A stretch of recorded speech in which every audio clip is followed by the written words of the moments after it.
Sceglie il silenzio Salvatore Iacolino davanti ai giudici. Fuga di cervelli dalla Sicilia. Cosa fare per cambiare rotta? Cronaca, tentato omicidio a Favara. Denunciati per rissa 12 giovani di Lampedusa. Il maltempo rovina gli appuntamenti di domani ad Agrigento per la Sagra del Mandorlo. Per lo sport, il calcio in programma domani.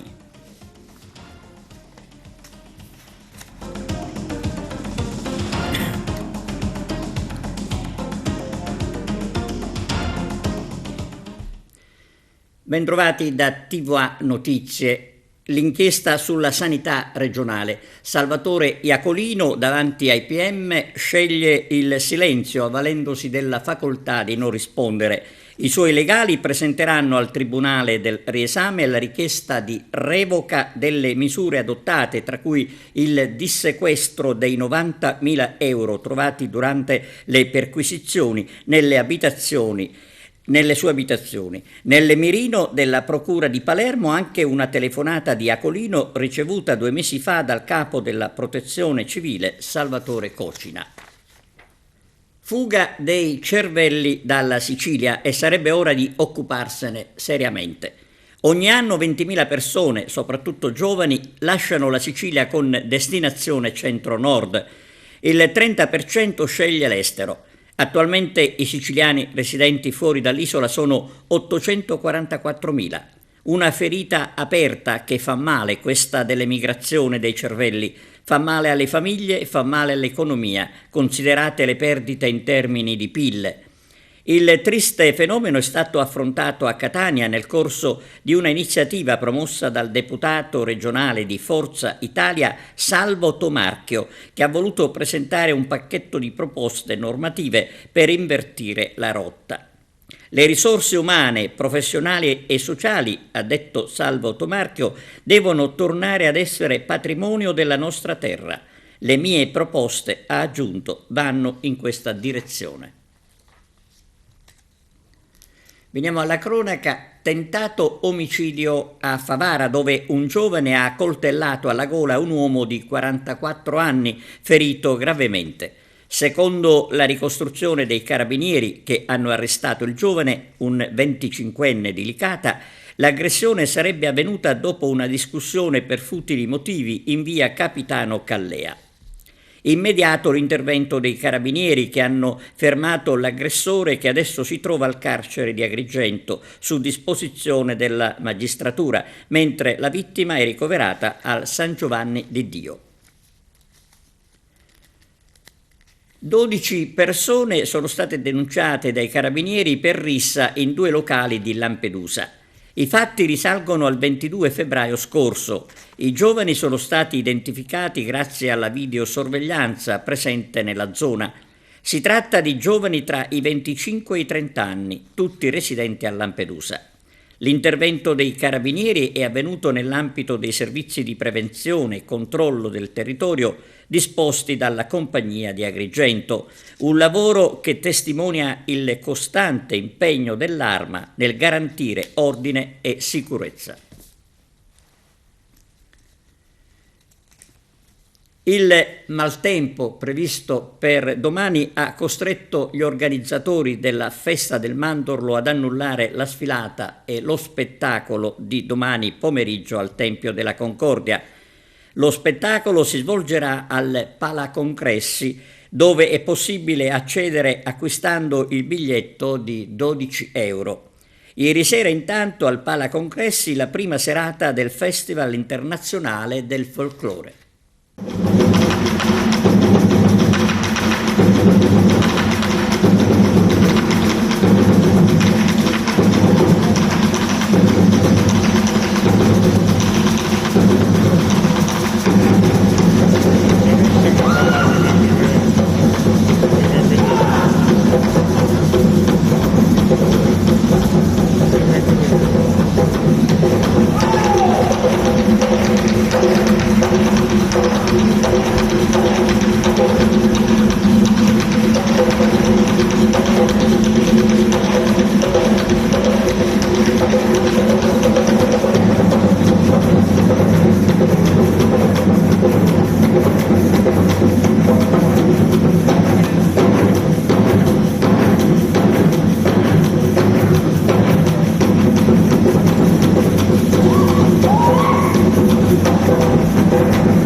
Interessante incontro dedicato agli adolescenti promosso dalla Fidapa di Sciacca.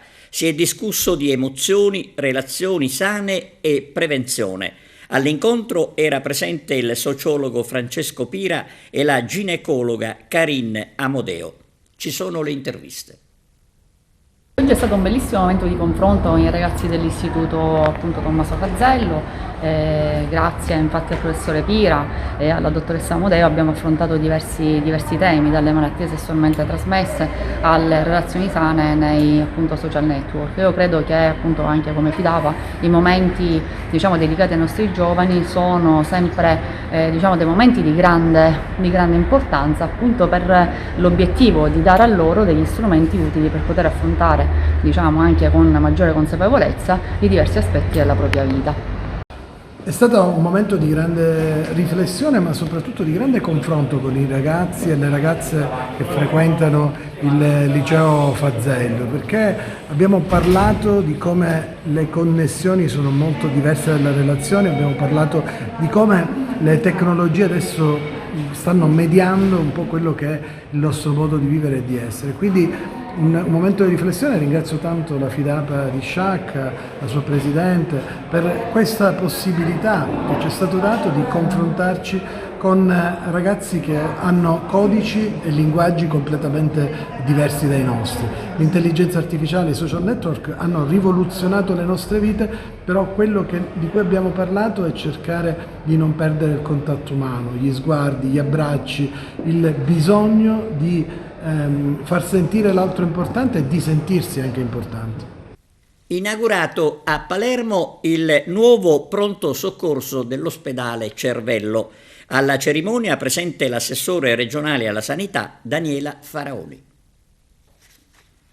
Quali sono le principali novità della nuova struttura che si inaugura oggi rispetto a quella precedente? In verità noi avremmo avuto tempo fino al 30 giugno del 2026, però abbiamo accelerato sui tempi perché la realizzazione di quest'opera, oltre ad essere un motivo di soddisfazione per tutti, dal governo regionale all'assessorato, alla direzione e a chi ha realizzato, quindi il personale dipendente, le maestranze, è motivo di orgoglio e di soddisfazione per consegnare alla città di Palermo, e non solo, anche alle zone limitrofe, una struttura completamente rinnovata, con spazi che sono adeguati per l'accoglienza sanitaria, con comfort che naturalmente prima non c'erano, perché questo pronto soccorso, il vecchio pronto soccorso, risale a più di 30 anni fa,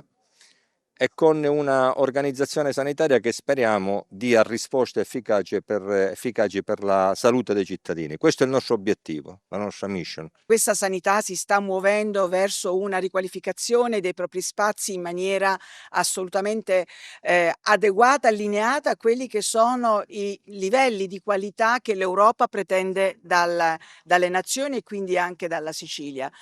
Che accadano poi dei fatti che possano in qualche maniera oscurarne o limitarne gli effetti positivi, questo ci addolora. Oggi intanto siamo qui, è uno dei 25 pronto soccorso di questa regione che abbiamo e stiamo portando a compimento in una riqualificazione mai prevista prima. Oggi ridiamo alla comunità circa 2000 metri quadrati di servizi, di attività, di funzionamento per l'emergenza, l'urgenza, con una risposta che vale per questo territorio in maniera molto più ampia di quello che può essere l'interesse soltanto della città di Palermo. Noi oggi siamo in un contesto in cui dobbiamo per forza integrarci con il resto della regione. Questo è un ospedale che ha una grande storia, questa storia andava onorata con questa riqualificazione importante, perché da questo ospedale noi diamo risposte a bisogni anche di alto livello, di alta complessità. Questo è uno dei nostri ospedali che ci aiuta ad arginare in maniera forte e determinante quella che è la domanda sanitaria che se ne va in altre regioni, e quindi avevamo il dovere di attenzionare i suoi spazi più strategici, quale appunto il pronto soccorso. Palermo ha una esigenza reale di ammodernamento e aggiornamento della infrastruttura sanitaria e ospedaliera in particolare. Lo abbiamo detto più volte, la Regione ha steso un programma di adeguamento ospedaliero per la città. Questo ne è, come dire, un'anticipazione e un segnale che ovviamente la città accoglie con particolare piacere, anche perché la qualità e la capacità tempestiva di risposta delle strutture di emergenza è fondamentale per dare qualità e sicurezza ai cittadini. In vista dell'appuntamento referendario del 22 e 23 marzo, Forza Italia ha avviato una serie di iniziative volte a sostenere il sì alla riforma della giustizia. Tra le iniziative anche un evento regionale oggi a Palermo. A moderare i lavori sarà Marcello Caruso, segretario regionale di Forza Italia. Tra i relatori il vicepresidente della Camera Giorgio Mulè, il presidente della Regione Renato Schifani e in collegamento il segretario nazionale di Forza Italia Antonio Tajani. Cerimonia per commemorare l'archeologo ed ex assessore regionale Sebastiano Tusa, tragicamente scomparso nel 2019. Il servizio.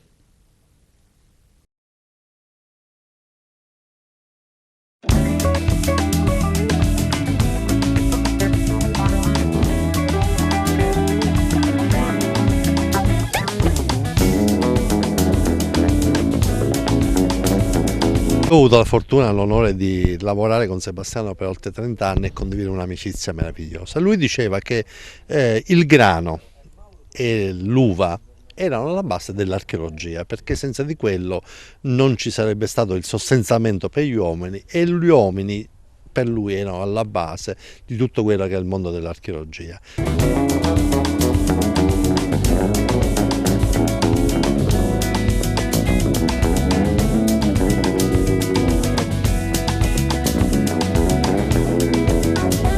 Quella è l'elezione che non è andata persa, che abbiamo cercato di seguire, unendola a quello che era la storia di questo posto che è Segesta. Il primo popolo che ha abitato questo luogo erano gli Elimi. Il loro nome derivava da un grano antico, il panico, che adesso non si coltiva più, si usa per altri scopi, e quindi su questa tradizione abbiamo costruito un progetto, si chiama Cum Grano Salis, appunto, che unisce un po' il sale in zucca che tutti noi dovremmo anche avere con le antiche coltivazioni.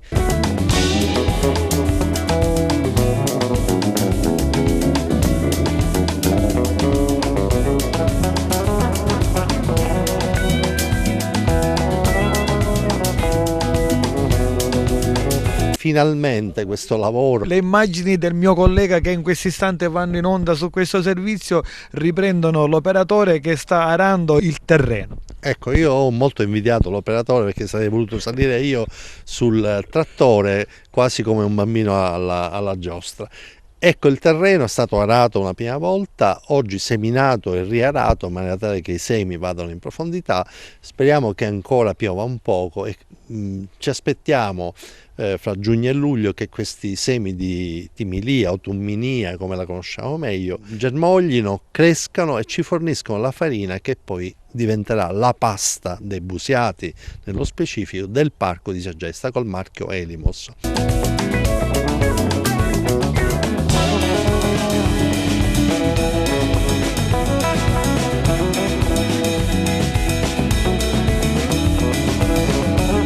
Ma non è soltanto un lavoro commerciale per poi vendere la pasta, anche quello faremo, ma è un modo per coinvolgere poi la comunità che verrà qui quando raccoglieremo e avremo la trebbiatura, un'occasione per creare tanti eventi e altre occasioni legate alla cultura del grano e alla cultura dell'archeologia del grano, che qui ha avuto momenti anche importanti. I nostri studiosi americani della Tucson University hanno trovato dei resti di grano e di orzo proprio vicino l'Acropoli, e quindi su questo percorso di antichità stiamo costruendo il futuro, una parte del futuro di Segesta che ovviamente è legata anche alla terra.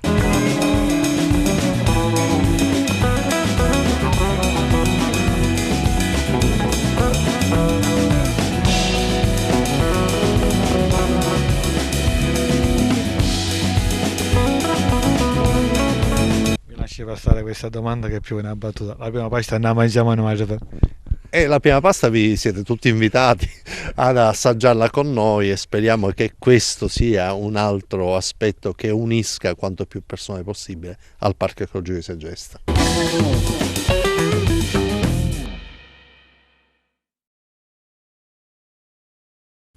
È morto Bruno Contrada, l'ex capo della Mobile di Palermo, arrestato nel 1992 per concorso esterno alla mafia. Aveva 94 anni. Dopo 10 anni di carcere gli era stato riconosciuto un risarcimento per ingiusta detenzione. Il suo avvocato allora ha parlato di un errore giudiziario finalmente riconosciuto. C'è stato un incidente mortale sulla autostrada Messina-Catania. Vediamo.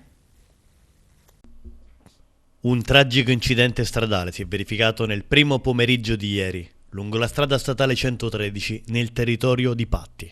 A perdere la vita è stato Vincenzo Sottile, 86 anni, originario e residente a Salerno. L'uomo era alla guida della sua Alfa Romeo 156 e stava percorrendo la statale in direzione Messina, quando, nei pressi del bivio, per Valle del Tindari, ha improvvisamente perso il controllo del mezzo. L'auto si è ribaltata sull'asfalto e per il conducente non c'è stato nulla da fare. Secondo le prime ipotesi, all'origine dell'incidente potrebbe esserci stato un malore, anche se la dinamica esatta è ancora in fase di accertamento. Sul luogo dello schianto sono intervenuti i vigili del fuoco, i carabinieri e i sanitari del 118. Purtroppo all'arrivo dei soccorsi per l'anziano non c'era più nulla da fare. Le forze dell'ordine hanno effettuato i rilievi necessari per ricostruire con precisione quanto accaduto. A Naro la Tari crea disagi ai cittadini, alle famiglie e suscita la reazione proprio dei cittadini. Ascoltiamo la consigliera comunale di Forza Italia Gera Destro. Questa amministrazione, che tipo di soluzione volete adottare? È mio diritto chiederlo a nome ma sui punti all'ordine del giorno, no, su cose che non ci sono, come la devono rispondere? Al prossimo ordine del giorno, ma dobbiamo dare una risposta ai cittadini sicuramente. Ma sui punti presentati, consigliere Destro, non possiamo metterci a parlare di altre cose che non ci sono e si fomenta la bolla inutilmente. Non posso portare in consiglio un punto che so che non posso dare delle risposte. I cittadini hanno sbagliato e che dovevano fare un comitato e parlare prima con voi invece se veramente vogliono, e loro erano disposti a fare il comitato. Quando io ho detto tempo fa di fare le proposte per fare le consulte, dicevo proprio questo, perché i cittadini devono fare parte di questo comune, devono essere ascoltati, perché non siamo in dittatura, siamo in democrazia. Ma a me è stato detto di no. E poi vorremmo precisare, mi perdoni, questo quando è stato votato, Presidente, perché io non ricordo, perché io penso di non essere stata in Consiglio Comunale, né gli altri 3 consiglieri, quando è stato votato questo, noi non l'abbiamo votato. Il fatto di questa Tari ci accusavano che noi abbiamo votato, mi pare che noi non c'eravamo quando è stato fatto, è vero? Ecco, perfetto, quindi ci tengo anche a dirlo che noi non c'eravamo. Grazie. Si sono concluse nel giro di poche ore le operazioni di assistenza ai 19 migranti, tutti uomini e in buone condizioni di salute, trasferiti nel porto di Milazzo dopo essere stati avvistati nella notte sull'isola di Alicudi. I migranti erano stati inizialmente notati da alcuni pescatori dell'isola e successivamente assistiti da alcuni residenti di Alicudi, che hanno prestato il primo soccorso e segnalato la loro presenza alle autorità. Immediatamente sono state avviate le procedure operative con il coinvolgimento delle forze dell'ordine e degli enti competenti. La prefettura di Messina ha individuato il porto di Milazzo come punto di sbarco per il trasferimento dei 19 migranti. Il trasporto via mare dall'isola di Alicudi è stato effettuato mediante 2 motovedette, una della Guardia Costiera di Lipari e una della Guardia di Finanza, sezione operativa navale di Milazzo. All'arrivo nel porto di Milazzo presso il Molo Marullo era già stato predisposto un dispositivo di accoglienza coordinato, frutto della collaborazione tra le diverse istituzioni e strutture operative del territorio. Alle attività hanno partecipato il Commissariato di Pubblica Sicurezza di Milazzo, la Compagnia Carabinieri di Milazzo, con le articolazioni presenti nelle Isole Olie, la Guardia di Finanza, Sezione Operativa Navale di Milazzo e la Guardia Costiera di Milazzo e di Lipari.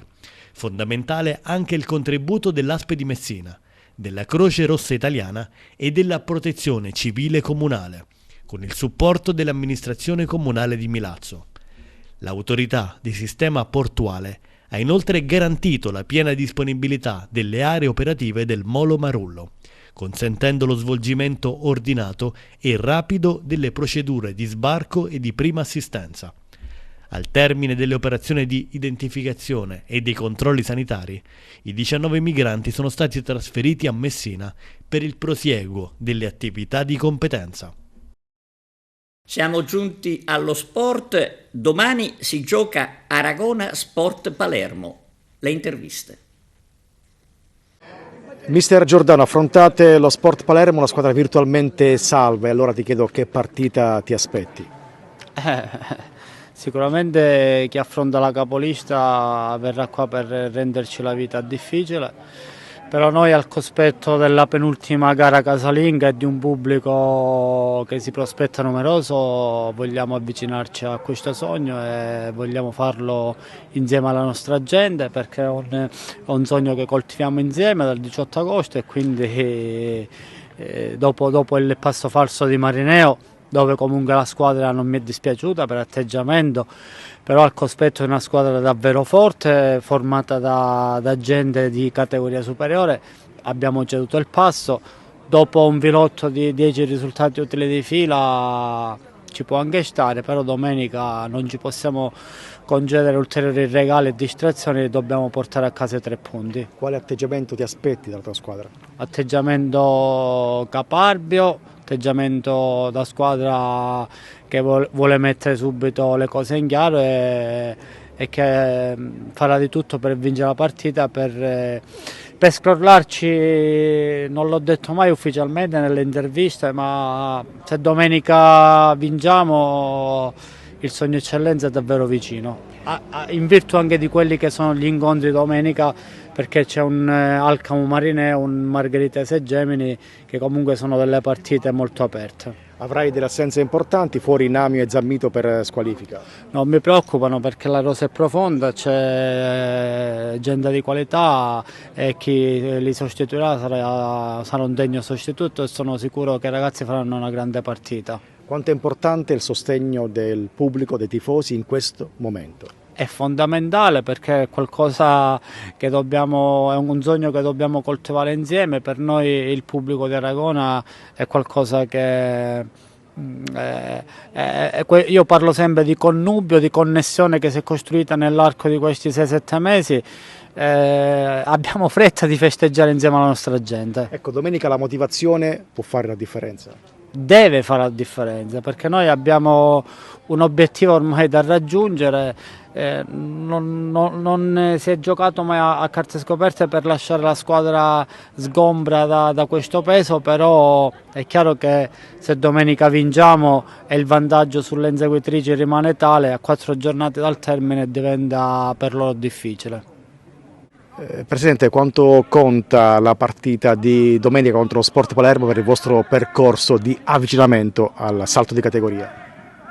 Questa di domenica è una gara per noi fondamentale, perché dopo lo scivolone di domenica scorsa a Marineo abbiamo la necessità di andarci a prendere 3 punti, 3 punti che sono fondamentali, perché compatibilmente con i risultati che arriveranno dagli altri campi, perché ci sono anche degli scontri diretti importanti, ecco, potremmo adesso sì mettere davvero un suggello importante per quello che sarà poi la fine del campionato. Qual è il messaggio che vuole lanciare la squadra in vista della gara di domenica? Ma guarda Davide, la squadra, sono stato martedì sera qui, ho parlato con la squadra, ho detto loro di stare molto tranquilli, molto sereni, perché mi rendo conto che siamo a fine stagione, c'è anche affiora anche un po' di stanchezza, più che altro mentale, non tanto nelle gambe, perché i ragazzi lavorano benissimo. Per cui questo è un finale di stagione che va affrontato soprattutto con la testa. Loro devono mantenere i nervi saldi, devono giocare per come sanno giocare difficilmente potrà sfuggirci l'obiettivo. Quanto conta il sostegno ai tifosi in questo momento, Presidente? Ma adesso ai nostri tifosi non possiamo recriminare nulla, perché dall'inizio della stagione, ma ormai da 5 anni che ci seguono copiosamente anche in trasferta. Però adesso abbiamo bisogno veramente del loro supporto, degli sportivi tutti, perché è una fase delicatissima della stagione e quindi non possiamo lasciare nulla al caso. Peraltro ci accingiamo, se la sorte, la fortuna, se Dio lo vorrà, a riprendere un po' quello che è il massimo campionato regionale dilettantistico, che è l'eccellenza, che manca ad Aragona da ben 26 anni. E quindi sarebbe per noi un suggello importante ad un percorso sportivo che, lasciami dire, sa anche di miracolo sportivo. Linea alla regia per la pausa pubblicitaria. Torniamo tra poco. Di nuovo insieme per parlare ancora di calcio con una panoramica sui campionati di Carmelo Lentini. In Serie D Girone I il Tribunale Federale Nazionale si è pronunciato ufficialmente sul caso del Falco, ma emettendo la propria decisione nell'ambito del procedimento disciplinare che ha coinvolto l'ex capolista Nuova Egea Virtus. A seguito della penalizzazione, la Nuova Egea Virtus scende infatti a 45 punti, perdendo terreno nella corsa alle posizioni di vertice del campionato. La formazione giallorossa si ritrova ora al 6° posto, posizione che al momento la colloca addirittura fuori dalla zona playoff. Intanto questa domenica 15 marzo il Castrome Favara sarà impegnata alla Lamezia Terme contro il locale Vigor, mentre la Nissa se la vedrà fuori casa con Messina. E proprio a Barcellona, a Pozzo di Gotto, ci sarà lo scontro tra titani. Infatti sarà in scena Nuova Egea Regina. Per quanto riguarda invece il campionato d'eccellenza gironiana, è tutto all'insegna delle squadre agrigentine. Il Licata mantiene la vetta della classifica con 7 punti di vantaggio sui cugini del Camarat, che tiene ad un solo punto il Marsala. La lotta si fa sempre più cruenta per la zona playoff e che vede impegnata anche lo Sciacca di Totò Bruccolere. Prossimo turno tranquillo per la compagine di Lillo Bonfatto, che al Dino Iota ospita il fatalino di coda Cus Palermo. Più severo invece l'impegno per il Camarat, che in casa affronterà il Misilmere, mentre lo Sciacca ospita la Parmonval. Per quanto riguarda invece il campionato di promozione gironiano, dopo la seconda sconfitta stagionale patita dall'Aragona con il Marineo Academy, la squadra aragonese ritorna in casa per ospitare lo Sport Palermo. Oramai mancano poche gare alla conclusione del campionato e con 7 punti di vantaggio sulla diretta inseguitrice Alcamo il discorso sembrerebbe essere chiuso. Sotto la squadra aragonese c'è una lotta serrata per la conquista delle zone più nobili della classifica, con Alcamo, Marineo Academy, Gemini e tutte che si ritrovano in fila indiana. Questo turno la compagine di San Giovanni Gemini sarà in derby con la Margheritese, mentre il Casteltermini, con in panchina l'ultimo arrivato tecnico Giovanni Falsone, cercherà di risalire la china sul terreno del Mazzara. Per quanto riguarda invece il girone D, si sta giocando in anticipo l'attesa gara del Totorusso Acregas Santa Croce, con quest'ultima che, ricordiamo, causò nella gara di andata il primo stop stagionale alla compagine dei Templi. Come si ricorderà, terminò la gara 1-1 con rete di Javadov per quanto riguarda Santa Croce e l'attaccante Gambino. L'attuale capolista Priolo invece sarà ospite del Canicatti di Bagni, avversario che si esalta quando incontra avversari di grande rispetto. I 4 punti di differenza tra Priolo ed Acregas sembrano essere ingolmabili e a poche giornate dalla conclusione del campionato i giochi sembrano fatti, anche se il rush finale potrebbe rivoluzionare tutto. L'Acregas, come lo stesso Priolo, è impegnato su 2 fronti, campionato e Coppa Italia, che potrebbero diventare 3 con i playoff per la squadra biancazzurra. Le speranze per ritorno in eccellenza aumentano concretamente, ma occorre rimanere uniti e concentrati. Ed ora seguiamo l'intervista del tecnico Sebbi Catania alla vigilia della gara Acregas Santa Croce. Infine concludiamo con il campionato di prima categoria Girone B. A 3 giornate dalla conclusione del campionato, la lotta si fa sempre più cruenta e questo sabato in anticipo la Empedoclina sarà impegnata fuori casa con lo Sporting Termini. Per quanto riguarda le altre gare, il Ceggiano affronta il Colomba Bianca, l'altra inseguitrice Fada gioca fuori con la Bersitana, mentre l'Alessandria della Rocca se la vedrà fuori casa sul terreno dei Rangers.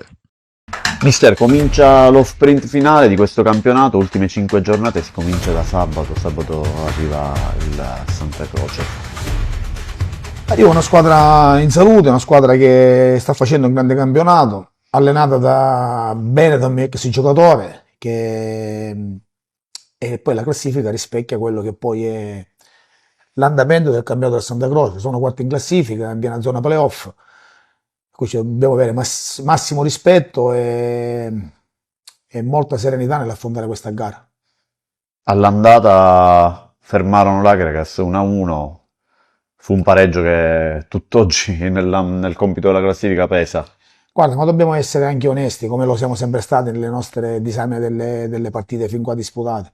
Con lo Santa Croce all'andata forse abbiamo fatto i 20 minuti più brutti della stagione, dove non abbiamo fatto bene assolutissimamente. Poi magari alla fine meritavamo qualcosina in più, però se tu vai a fare l'analisi dei 90 minuti, il pareggio è stato il risultato giusto. La partita di Coppa Italia, che è prevista per mercoledì, è stata posticipata. Questo significa che la squadra si può concentrare maggiormente in queste partite. Ma guarda, noi ci siamo prefissati di concentrarci partita dopo partita, per ora stiamo pensando al Santa Croce, poi tutte le altre, quelle che verranno, ci penseremo a tempo debito. Cioè, la squadra sta bene, stiamo bene mentalmente, stiamo bene fisicamente, abbiamo grande fiducia e andiamo avanti per la nostra strada. Quindi come si affronta questo finale con la consapevolezza che le squadre a questo punto della stagione devono fare punti? Ma guarda, ognuno lotta per il proprio obiettivo, ognuno deve centrare il proprio obiettivo, per cui quelle che devono vincere il campionato, quelle che devono entrare nei playoff, quelle che si devono salvare. Poi ci sono anche dei ricorsi per cui si devono ripetere delle partite, non è dato nulla per scontato. Quando tutti pensavamo che i play-out era già un discorso chiuso, invece ora si è riaperto.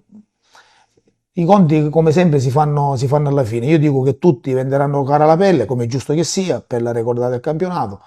Alla fine poi vedremo chi sarà a vincere, chi sarà ad entrare nei playoff, chi sarà a salvarsi.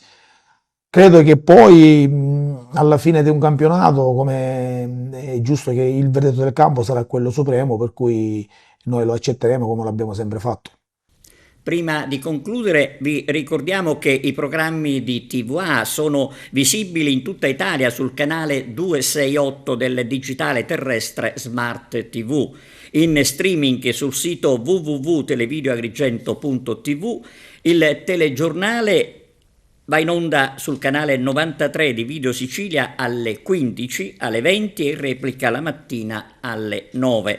I nostri servizi si possono visionare sul canale YouTube di TVA. È tutto, grazie per la vostra attenzione, buon fine settimana.